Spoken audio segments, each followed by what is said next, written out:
పుత్తూరులోని ప్రభుత్వ అనుమతి లేని క్లినిక్‌లు నడుపుతూ అడిగిన వారిపై దాడి చేస్తున్న ఈడీ కవితారాణిపై చర్యలు తీసుకోండి అంటూ పుత్తూరులో పెద్ద ఎత్తున ధర్నా నిర్వహించారు. అనేక మార్లు జిల్లా వైద్యాధికారులకు కూడా లేఖ ద్వారా సమాచారం అందించినప్పటికీ అధికారులు స్పందించలేదు.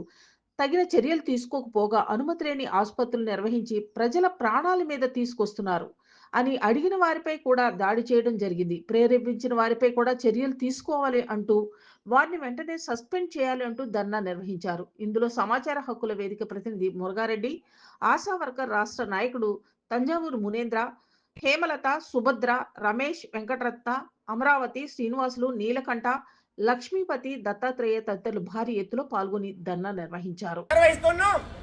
ఈ కార్యక్రమానికి సమాచార హక్కుల వేదిక సభ్యులు, నాయకులు, కార్యకర్తలందరూ కూడా విచ్చేశారు. మాకు మద్దతుగా తిరుపతి నుంచి ఆటో డ్రైవర్లు కూడా శివ బాలసుబ్రహ్మణ్యం పాల్గొన్నారు.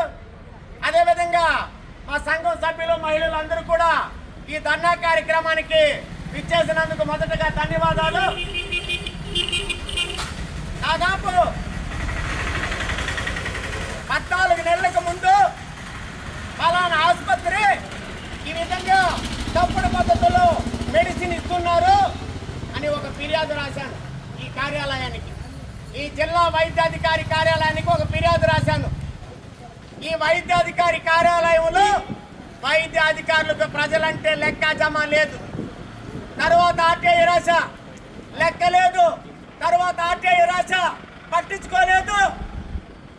మళ్ళీ నేను నోటీస్ ఇచ్చా ధర్నా చేస్తామని. అంటే ధర్నా చేస్తామంటే తప్ప చీమ కరిచినట్టు కూడా లేదు ఈ అధికారులకి. మళ్ళీ ధర్నా చేశా. ఒక తూతూ మంత్రం ఒక డ్రగ్ ఇన్స్పెక్టర్ని పంపించి అక్కడ కాలం చెల్లిన మాత్రలు, నిద్ర మాత్రలు ఉందని ఒక సోకాసు నోటీస్ ఇచ్చాను. అయ్యా అధికారులారా, మళ్ళీ నేను 119 రోజుల ముందు ఆర్టీఐ రాశా ఈ ఆసుపత్రికి ప్రభుత్వ అనుమతి ఇచ్చిన వివరాలు కావాలి. నిన్న 15వ తేదీ నాకు వచ్చిన లెటర్ ఆధారంగా నేను అధికారులకు కొన్ని విషయాలు అడగాలనుకుంటున్నా. ఆ ఆసుపత్రికి అనుమతి లేదు. అనుమతి లేకుండా ఆసుపత్రి నిర్వర్తిస్తున్నారంటే ఈ అధికారులకి పవర్ ఉన్నట్ట, పవర్ లేనట్ట, మీరు పని చేసినట్ట, పని చేయనట్ట, మిమ్మల్ని చూస్తే భయం ఉన్నట్ట, భయం లేనట్ట.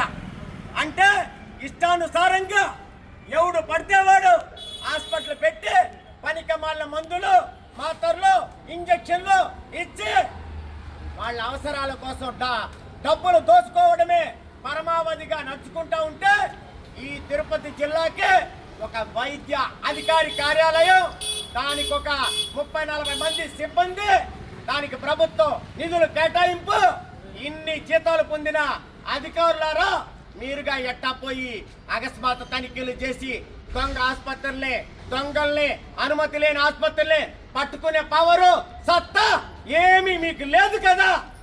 రాతపూర్వకంగా అర్జీ ఇచ్చిన తర్వాతనైనా మీరు స్పందించాలి కదా అని నేను ధర్నా సందర్భంగా జిల్లా వైద్య అధికారిని ప్రశ్నిస్తున్నా. అసలు ఏమనుకుంటా ఉన్నారయ్యా అధికారులు అంటే? ప్రజలకు సేవ చేయాలా? కాబట్టి అధికారులారా నేను ఒకటే చెప్తా, మేము చెల్లించిన జిఎస్టీతో మీకు జీతాలు తీసుకుంటున్నారు. మర్చిపోతే తీవ్రమైన పరిణామాల్ని ఎదుర్కోవాల్సి ఉంటుందని ఈ జిల్లా వైద్యాధికారికి ఈ ధర్నా సందర్భంగా హెచ్చరిస్తున్నా. ఏమిలే, 3 నెలలకు ముందు వచ్చిన అరిసినారు, వెళ్ళిపోయినారు, ఈ రోజు వచ్చి అరిసినారు, వెళ్ళిపోయినారంటే తర్వాత కోపం సన్నగిల్లి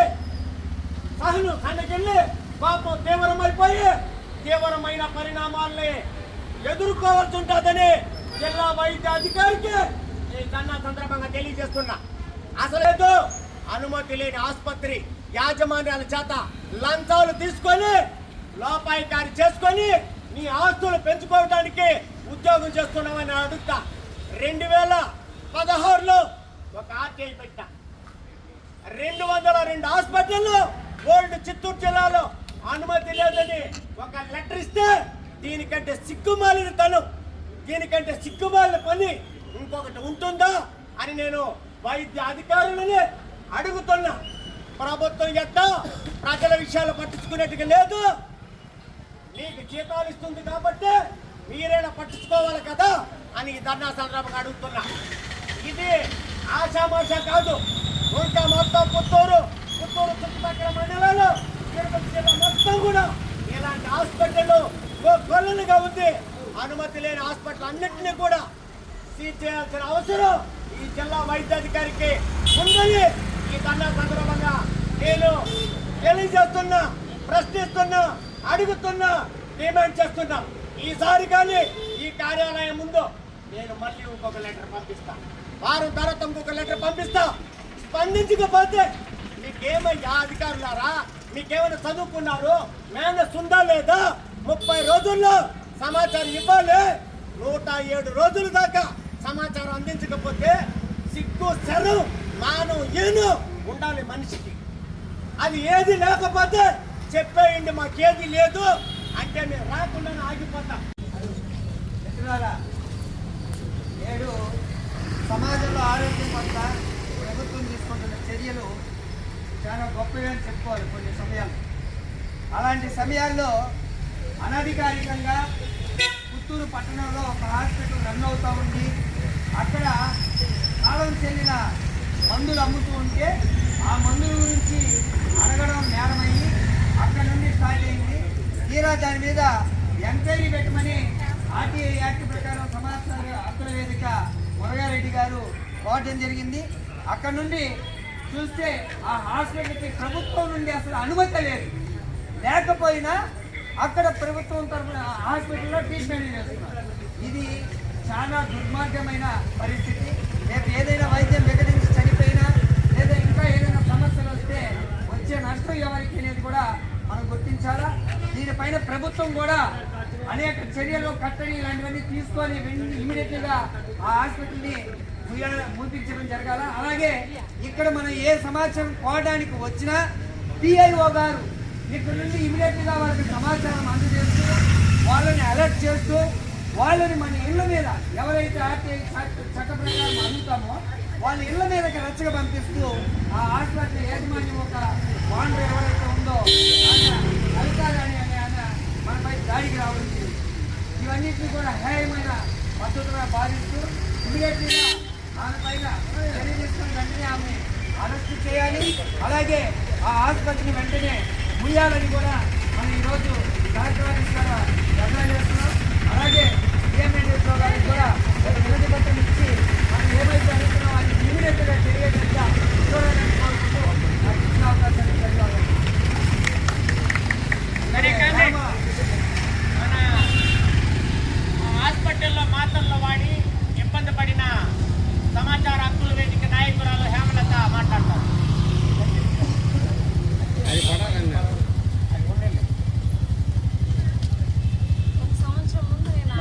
పేరు చెప్పి ఊరు చెప్పి మాట్లాడు.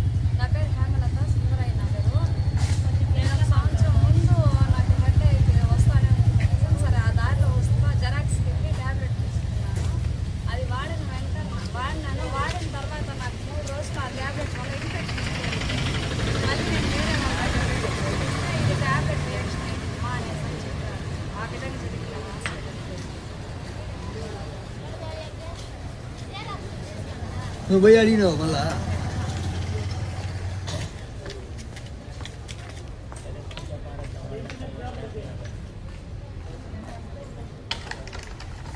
వైద్యాధికారుల ముండి వైఖరి, వైద్యాధికారుల ముండి వైఖరి, వైద్యాధికారుల ముండి వైఖరి. అనుమతి లేని ఆసుపత్రిని వెంటనే, అనుమతి లేని ఆసుపత్రిని వెంటనే, అనుమతి లేని ఆసుపత్రిని వెంటనే, దాడికి పాల్పడిన కవితారాణిని వెంటనే, దాడికి పాల్పడిన కవితారాణిని వెంటనే, దాడికి పాల్పడిన కవితారాణిని వెంటనే, దాడికి పాల్పడిన కవితారాణిని వెంటనే. అధికారుల ముండి వైఖరి, వైద్యాధికారుల ముండి వైఖరి, వైద్యాధికారుల ముండి వైఖరి. నేడు సమాజంలో ఆరోగ్యం పట్ల ప్రభుత్వం తీసుకుంటున్న చర్యలు చాలా గొప్పవి అని చెప్పుకోవాలి. కొన్ని సమయాలు అలాంటి సమయాల్లో అనధికారికంగా పుత్తూరు పట్టణంలో ఒక హాస్పిటల్ రన్ అవుతూ ఉంది.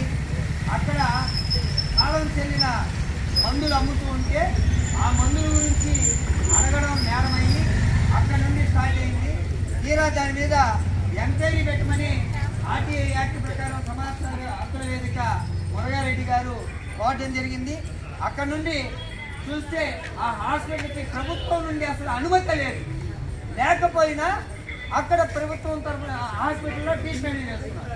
ఇది చాలా దుర్మార్గమైన పరిస్థితి. రేపు ఏదైనా వైద్యం వికటించి చనిపోయినా లేదా ఇంకా ఏదైనా సమస్యలు వస్తే వచ్చే నష్టం ఎవరికి అనేది కూడా మనం గుర్తించాలా.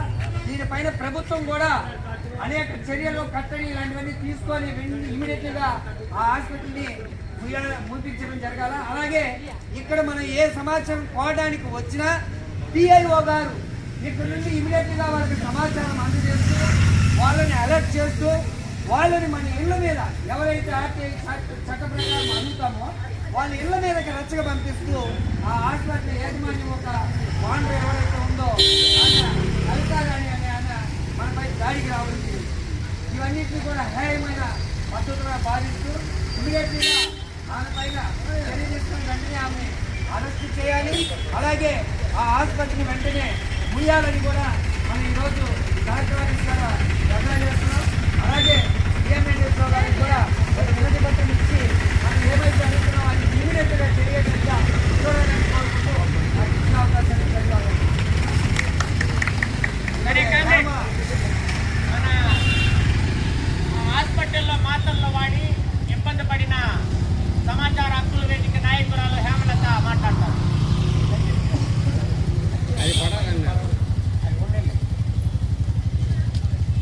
ఒక సంవత్సరం ముందు పేరు చెప్పి ఊరు చెప్పి మాట్లాడు. నా పేరు హేమలత, సుందరయ్య నగరు.